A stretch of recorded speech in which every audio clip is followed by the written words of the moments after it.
ہجرت عام۔ قریش کے رؤسا مسلسل ٹوہ میں لگے تھے، آخر انہیں تصدیق ہو گئی، حلف اٹھایا جا چکا ہے، ہجرت ہوگی۔ وہ غصے سے باولے ہو گئے، آنکھیں لال، نتنوں سے دھواں۔ اپنے اونٹ انہوں نے یثرب کی طرف دوڑا دیے۔ قافلے تو نکل چکے تھے، حلف اٹھا کے اسی کے خمار میں مست یثربی پروانے بہت دور نکل گئے تھے۔ دو پروانے کسی وجہ سے قافلے سے پیچھے تھے۔ قریشی تعاقب کرنے والوں نے انہیں جا پکڑا، پوچھا وہ تو حق کو نہ چھپانے اور کسی ملامت کرنے والے کی ملامت سے نہ ڈرنے کا حلف اٹھا کے آئے تھے، جھوٹ کیوں بولتے؟ ان دو میں ایک تو خزرج کے سردار سیدنا سعد بن عبادہ رضی اللہ تعالیٰ عنہ تھے، دوسرے خزرج ہی کے بھی رئیس سیدنا منظر بن عمر رضی اللہ تعالیٰ عنہ تھے۔ منظر بن عمر رضی اللہ تعالیٰ عنہ بھی قریشیوں کے ہاتھوں سے جان بچا کے نکل گئے۔ سیدنا سعد بن عبادہ رضی اللہ تعالیٰ عنہ کو قریشی پکڑ کے مکہ لے گئے، انہی کے اونٹ کے کجاوے سے انہیں باندھ لیا۔ انہیں شاید ان سے پوری حلف برداری کی تفصیل جاننا تھی۔ راستے میں بدتمیزی اور مار پیٹ الگ۔ راہ میں سعد بن عبادہ رضی اللہ تعالیٰ عنہ کو ہجوم قریش سے ایک خوش اخلاقی کی چہرے پہ مسکراہٹ سجا کے آتا ہوا شخص نظر آیا۔ وہ کہتے ہیں میں نے سمجھا یہ بھلا مانس لگتا ہے، رعایت کرے گا۔ اس کے ہاتھ بھی گورے اور چھوٹے چھوٹے تھے۔ وہ اسی طرح مسکراتا ہوا قریب آیا اور اپنے چھوٹے چھوٹے ہاتھوں کو مکروہ گھونسا بنا کے سیدنا سعد بن عبادہ رضی اللہ تعالیٰ عنہ کے چہرے پہ مار دیا۔ سیدنا کو ساری عمر یہ واقعہ یاد رہا کہ مسلمانوں کے لیے قریشی اذا رسانیوں کی دشمنی کتنی شدید اور گھٹیا تھی۔ وہ شخص جس نے مسکراتے چہرے سے قریب آ کے مکہ مارا تھا وہ سہیل بن عمر تھا۔ قریشی سیدنا سعد بن عبادہ رضی اللہ تعالیٰ عنہ پہ تشدد کیے جا رہے تھے۔ ابو البختری کہنے کو مسلمان نہ تھا مگر تھا انسان دوست۔ ایک غریب الوطن پردیسی کو پٹتے دیکھ کے ان کے قریب آیا اور ان سے پوچھا، بھائی یہاں مکہ میں تمہارا کسی سے حق جوار ہے، دوستی اور پناہ کا رشتہ ہے؟ سیدنا سعد بن عبادہ رضی اللہ تعالیٰ عنہ نے کہا ہے، جبیر بن مطعم اور حارث بن حرب یثرب میں میرے ہاں قیام کرتے، میں انہیں اور ان کے قافلوں کو پناہ دیتا ہوں۔ اپنا نام بتایا اور کہا کہ جاؤ انہیں خبر کرو، میں خزرج کا سردار ہوں۔ ابو البختری نے بھاگم بھاگ انہی دونوں کو خبر دی۔ انہوں نے تصدیق کی، ہاں وہ تو ہمیں پناہ دیتا ہے، اس کی پناہ کے بغیر ہمارے قافلے یثرب سے آگے نہیں جا سکتے۔ وہ بھاگے پہنچے، چھڑایا۔ سیدنا سعد بن عبادہ رضی اللہ تعالیٰ عنہ کو تو شاید اس دن کی مکہ کے قریشیوں کے ہاتھوں اپنی خفت، تذلیل اور مار پیٹ بعد میں بھول گئی ہو، مگر اللہ نے یاد رکھی۔ پھر جب ہجرت کے 8 سال بعد مدینہ سے 10,000 کا لشکر مکہ کو تاراج کرنے آیا تو مدینہ کے سب سے بڑے قبیلے خزرج کی فوجوں کے ذرہ بختر سوار ہزارہ دستے کی کمان کا علم انہی سردار سعد بن عبادہ رضی اللہ تعالیٰ عنہ کے ہاتھ میں تھا۔ اس روز تو سیدنا سعد بن عبادہ رضی اللہ تعالیٰ عنہ کو اپنے جسم و جاں پہ ہوئے ناحق زخموں کا بدلہ لینے کا حق تھا، مگر وہ جس آقا صلی اللہ علیہ وآلہ وسلم کے غلام تھے انہوں نے اپنے اور اپنے پیروکاروں پہ ہوئے تمام تر زخموں، دکھوں، زیادتیوں اور ظلموں کو معاف کر کے مکہ کو امن کا شہر قرار دے دیا۔ لیکن ابھی اس لمحے کو آنے میں 8 سال باقی تھے۔ ابھی مکہ کے قریش یہ طے کیے بیٹھے تھے کہ کسی کو مکہ سے نکل کر یثرب نہیں جانے دینا۔ ان کے خوف کئی تھے۔ کہنے کو وہ بظاہر مکہ کی سالمیت اور وحدت کی بات کرتے، بات اور تھی۔ مکہ کے رؤسا کی معاشی زندگی کی شہرگ یثرب تھا۔ وہ تجارت پیشہ لوگ تھے، ایک طرف سے اونٹوں پہ لاد کے سامان لاتے، دوسری طرف جا بیچتے، ورنہ مکہ میں تو گھاس بھی نہیں اگتی تھی۔ یمن سے مکہ قافلہ آتا تو اسے شام کی طرف لے کر جاتے، راہ میں یثرب ہے، شام سے یمن کی طرف آتے تو پھر راہ وہی، مکہ سے فلسطین، مصر، روم، ترکی، جس طرف بھی قافلہ جاتا بحیرہ احمر کے ساحلوں کے ساتھ ساتھ ہو کے جانا پڑتا۔ وہی راہ یثرب کے ہاتھوں میں تھی۔ اس زمانے میں کہنے کو تجارتی راستوں پہ سڑکیں نہیں بنی ہوتی تھی، مگر راستے موٹر وے کی طرح طے تھے۔ پہاڑی سلسلوں میں گنتی کی گزرگاہیں ہوا کرتی ہیں، پھر سمندر کنارے پھیلے ہوئے ہموار ساحل مدینہ کے قرب و جوار میں تھے۔ قافلوں کے نگہبان صحرائی، پہاڑی اور ساحلی علاقوں میں ان گنتی کے چند راستوں سے گزر کے اپنی منزل پہ پہنچا کرتے تھے۔ یہ کیا ہو گیا؟ کیا ہونے والا ہے؟ مکہ کے رئیس سکتے میں تھے۔ 2.5 لاکھ اشرفی دینار کی سالانہ تجارت تھی اس راستے میں۔ میلوں لمبے مکہ والوں کے تجارتی قافلے ہوا کرتے تھے۔ سیدہ خدیجہ رضی اللہ تعالی عنہ نے تو اپنے سارے تجارتی قافلے آقا صلی اللہ علیہ وآلہ وسلم کی خوشنودی پہ لٹا دیے تھے۔ کبھی مکہ سے سب سے لمبی قطار تجارتی اونٹوں کی انہی کی ہوا کرتی تھی۔ اب تجارت میں ابو سفیان بن حرب کا قافلہ سب سے طویل ہوا کرتا تھا تو چمڑے کا بیوپاری، مگر چمڑے کی تجارت کی آڑ میں وہ ہر قسم کا چمڑا خریدتا اور بیچتا تھا۔ انسان بھی اور انسانوں کو بہکانے والے اپنے دیوتا بھی وہ سب سے زیادہ سیخ پا تھے۔ مکہ کے رئیس زادوں کو جزیرہ نما عرب میں اپنی بٹھائی دھاک، دہشت اور جسے آج کل ریٹ آف اتھارٹی کہتے ہیں وہ ڈگمگاتی نظر آ رہی تھی۔ راہ میں صحرا نشینوں کے ان گنت گروہ اور ان کی بستیاں تھیں، خانہ بدوش بھی اور قصباتی بھی۔ انہیں وہ کیا منہ دکھاتے؟ پھر کسی قبیلے، گروہ یا بستی کا کیا پتا وہ کن سے دوستی لگا لے، کس سے حق کے جوار طے کر لے۔ ان عراق کی بستیوں سے سلامتی کے ساتھ ایران، ہندوستان، عراق، روم اور مصر کے قافلوں کو گزارنے کی وہ انشورنس نما فیس لیا کرتے تھے۔ ایک لمحے کے لیے آپ نہر سوئز کے بغیر اس خطے کے نقشے کو دیکھیں۔ آج نہر سوئز کی بدولت مغرب مشرق سے جڑا ہوا ہے۔ جب یہ نہر نہیں تھی تو وہ ساری مشرق اور مغرب کے درمیان کی تجارت اسی جزیرہ نما عرب کے اسی سمندر کی ساحلی پٹی کے ساتھ ساتھ سمندری جہازوں کی بجائے صحرائی جہازوں یعنی اونٹوں پہ ہوتی تھی۔ نہر سوئز بھی تو آقا صلی اللہ علیہ وآلہ وسلم کے دوسرے خلیفہ سیدنا عمر بن خطاب رضی اللہ تعالی عنہ نے کھدوائی تھی اور مغرب اور مشرق کو تجارتی مقاصد کے لیے ہمیشہ کے لیے جوڑ دیا تھا۔ بہرحال قریش کی پریشانیاں بے وجہ نہ تھیں۔ ان کے شہر مکہ میں ہر سال زائرین نے بھی انہی راستوں سے آنا تھا۔ راستے یثرب کی مٹھی میں تھے۔ زائرین سے مکہ کا پیٹ بندھا تھا۔ خانہ کعبہ میں پڑے 360 بتوں کی جوٹھن کھلا کھلا کے بتوں کے مذہبی ٹھیکیداروں نے ابو جہل، ابو سفیان بن حرب، امیہ بن خلف جیسے ناخلفوں کو پالا تھا۔ وہ کیسے آپے سے باہر نہ ہوتے؟ انہوں نے تہیہ کر لیا مکہ سے ہجرت نہیں ہونے دینی۔ ہجرت کا حکم تو مل چکا تھا، پروانے پروانوں کی طرف جانے لگے۔ جو کمزور تھے وہ چھپ چھپا کے نکلے۔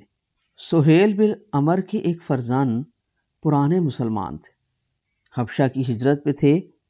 انہیں خبر ملی وہ حبشہ سے مدینہ جانے کے لیے مکہ ہو کے جانے لگے، تو ان کے متشدد باپ سہیل بن عمر نے اپنے ہی بیٹے سیدنا عبداللہ بن سہیل عمر کو قید کر لیا، جانے نہ دیا۔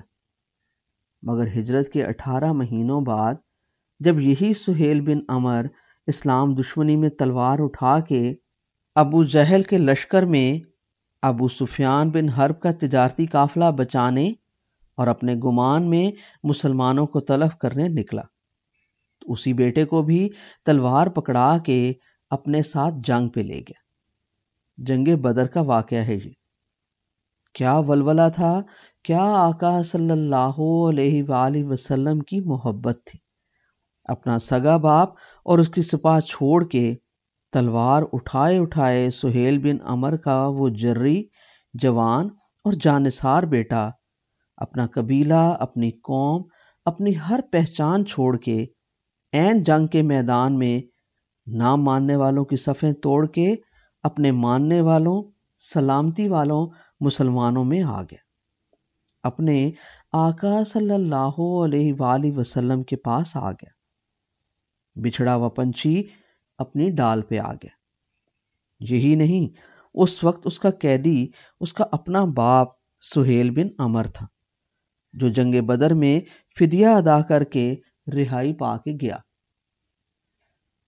سیدنا مقداد بن اسود رضی اللہ تعالی عنہ کو مکہ سے نکلنے نہ دیا گیا۔ ہجرت ہو گئی۔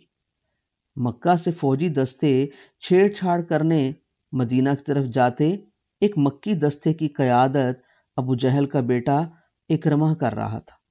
راہ میں آقا صلی اللہ علیہ وآلہ وسلم کی طرف سے آئے چکنے سلامتی والوں کے دستے سے ٹکراؤ ہوا۔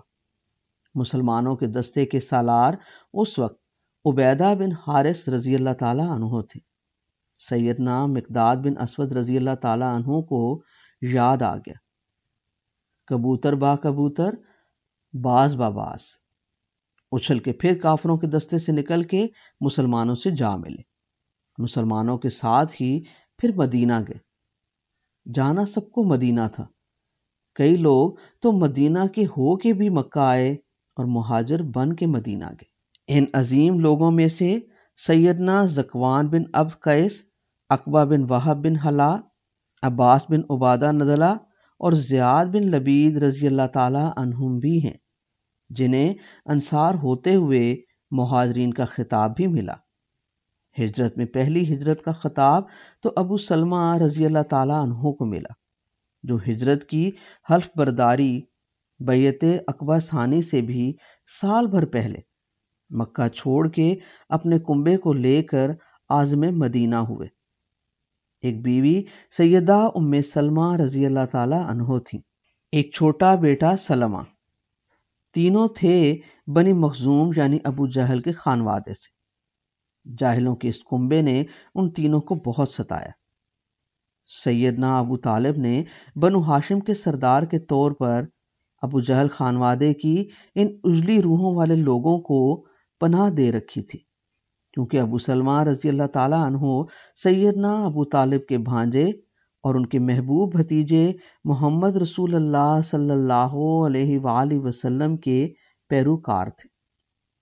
ابو جہل بہت سیخ پا ہوا تھا، مگر یہ عرب کے رواج کے مطابق تھا۔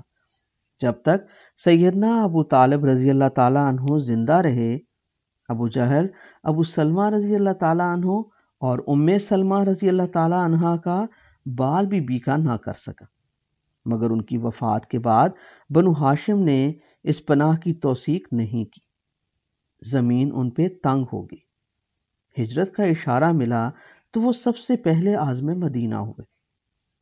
جب تینوں سواریوں پہ چڑھ بیٹھے تو ابو سلمہ رضی اللہ تعالی عنہ کے سسرالی ابو جہلی لوگ پہلے تو منع کرتے رہے، پھر اکڑ کے بولے، تم خود جدھر مرضی جاؤ مرو، ہماری بیٹی ام سلمہ کو کیوں در بدر کرتے ہو، نہیں جانے دیتے اسے۔ روک لیا سیدہ ام سلمہ رضی اللہ تعالی عنہا کو۔ ابو سلمہ رضی اللہ تعالی عنہ روتے ہوئے دکھی دل کے ساتھ اپنا شہر، اپنا کنبہ، اپنا گھر بار، بیوی بچہ سب چھوڑ کے اپنے آقا صلی اللہ علیہ وآلہ وسلم کے حکم کی تعمیل میں چلے گئے۔ ابو جہل کے جاہل کنبے نے پھر ابو سلمہ رضی اللہ تعالی عنہ کی طرف سے ام سلمہ رضی اللہ تعالی عنہ پہ یلغار کر دی۔ بولے، گود میں ہمارے بیٹے کا بیٹا لیے پھرتی ہو، لاؤ اسے دو، یہ ہمارے پاس رہے گا۔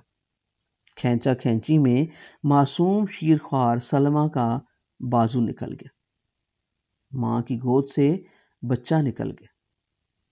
اب صورتحال عجیب، باپ مدینہ کی راہ میں گم صحرا میں، ماں روتی ہوئی اکیلی پیچھے مکہ میں، اور دونوں کا بچہ دونوں ماں باپ کسی کے بھی پاس نہیں۔ سید ام سلمہ رضی اللہ تعالی عنہا روز مکہ کے مضاف میں جہاں وہ تینوں بچھڑے تھے ادھر آ کے بیٹھ جاتی اور روتی جاتی۔ خدا جانے کیسے ان پتھر کے صنم خانوں کو سجدہ کرنے والے پتھر دل کافروں میں سے کسی کو ترس آیا، یا بچہ سنبھالنے والوں سے بچہ سلمہ نہ سنبھلا اور انہوں نے ماں کو بچہ واپس کر دیا۔ سیدہ ام سلمہ رضی اللہ تعالی عنہا پا پیادہ بچے کو لے کر 500 کلومیٹر دور مدینہ کی راہ پہ چل پڑی۔ سوچنے کی بات ہے، کوئی ایک لمحہ رک کے سوچے، آقا صلی اللہ علیہ وآلہ وسلم کی محبت ان لوگوں کے لیے کیا معنی رکھتی تھی۔ 10 دن تو اونٹ کے کجاوے میں بیٹھ کے سفر ہوتا تھا۔ سفر کی راہ میں دھوپ تھی، پتھر تھے، نوکیلی چٹانیں تھیں، صحرا کی ریت تھی، راہ میں چشمے، ندیاں یا دریا نہ تھے۔ کسی خوش نصیب کو راہ میں 2 گھونٹ پانی کے ملتے۔ اس راہ پہ اکیلی ام سلمہ رضی اللہ تعالی عنہا اپنے شیرخوار بچے کے ساتھ چل پڑی۔ بس آقا صلی اللہ علیہ وآلہ وسلم نے جدھر جانا ہے اب وہیں جینا ہے، وہیں مرنا ہے، اسی راستے پہ چلنا ہے جو منتخب ہو گیا آقا صلی اللہ علیہ وآلہ وسلم کی طرف سے۔ اللہ بہرحال مہربان ہے۔ راہ میں اللہ نے اپنے گھر خانہ خدا کا کلید بردار عثمان بن طلحہ بھیج دیا۔ کہنے کو وہ ابھی مسلمان نہ ہوا تھا، مگر اپنے گھر خانہ خدا کی چابی اسے دیتے ہوئے خدا نے کوئی تو تسلی کی ہوگی کہ وہ کتنا امانت دار ہے۔ وہ راہ میں مل گیا، پوچھا بہن کدھر؟ وہ جانتا تھا ساری کہانی۔ باقی کا سارا سفر اس نے اونٹ کی پشت پہ سیدہ ام سلمہ رضی اللہ تعالی عنہا کو بٹھایا اور خود نظریں نیچی کیے اونٹ کی نکیل پکڑ کے مکہ سے مدینہ تک پا پیادہ قدم قدم چلتا رہا۔ راہ میں جب رات آتی تو اپنے اونٹ اور اونٹ پہ بیٹھی سیدہ ام سلمہ رضی اللہ تعالی عنہا اور ان کے بچے سے دور کہیں صحرا کے کسی پتھر پہ جا کے سو رہتا، دن کو پھر سفر جاری رکھتا۔ کئی دنوں بعد دور سے مدینے کے مضاف کی بستی قبا نظر آئی۔ اس وقت عثمان نے سیدہ ام سلمہ رضی اللہ تعالی عنہا سے کہا، بہن جاؤ، تمہارا خاوند ابو سلمہ وہاں ہے۔ سیدہ ام سلمہ رضی اللہ تعالی عنہا ساری زندگی یہ کہتی رہیں کہ میں نے عثمان بن طلحہ سے زیادہ امانت دار اور شریف آدمی کوئی نہیں دیکھا۔ اس عثمان بن طلحہ نے جب بعد کے دنوں میں آقا صلی اللہ علیہ وآلہ وسلم کے حضور اقرار کر لیا، لا الہ الا اللہ محمد الرسول اللہ، تو آقا صلی اللہ علیہ وآلہ وسلم نے قیامت تک کے لیے اس عثمان بن طلحہ رضی اللہ تعالیٰ عنہ اور اس کی آنے والی نسل ہا نسل کو خانہ خدا کے دروازے کا چابی بردار بنائے جانے کا انعام بخش دیا۔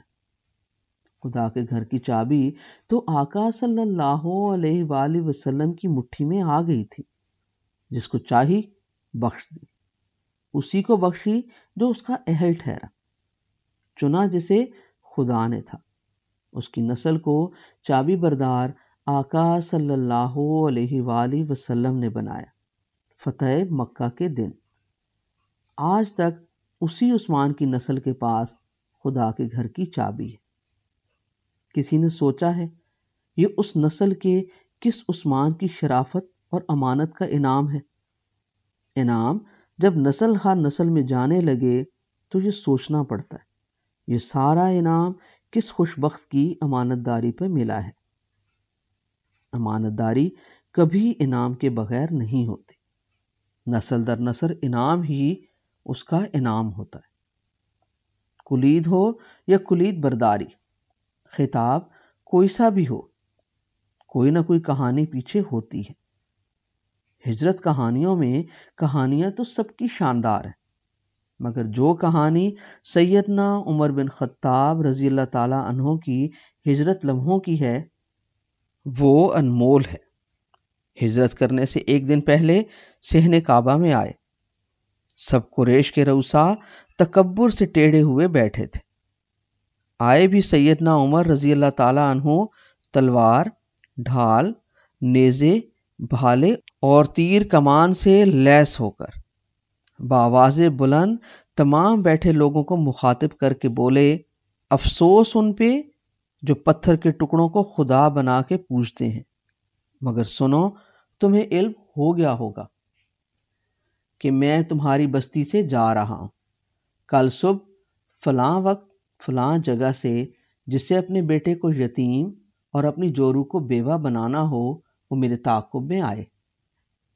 اگلے دن ٹھیک بتائے ہوئے وقت پہ مقررہ جگہ سے دن دہاڑے 20 لوگوں کے ساتھ کوچ کیا۔ ان کے ساتھ ان کے بہنوئی سعید بن زید، داماد خنیس بن حذافہ رضی اللہ تعالی عنہم کے علاوہ اور خاندان کے لوگ اور دوسرے مسلمان تھے۔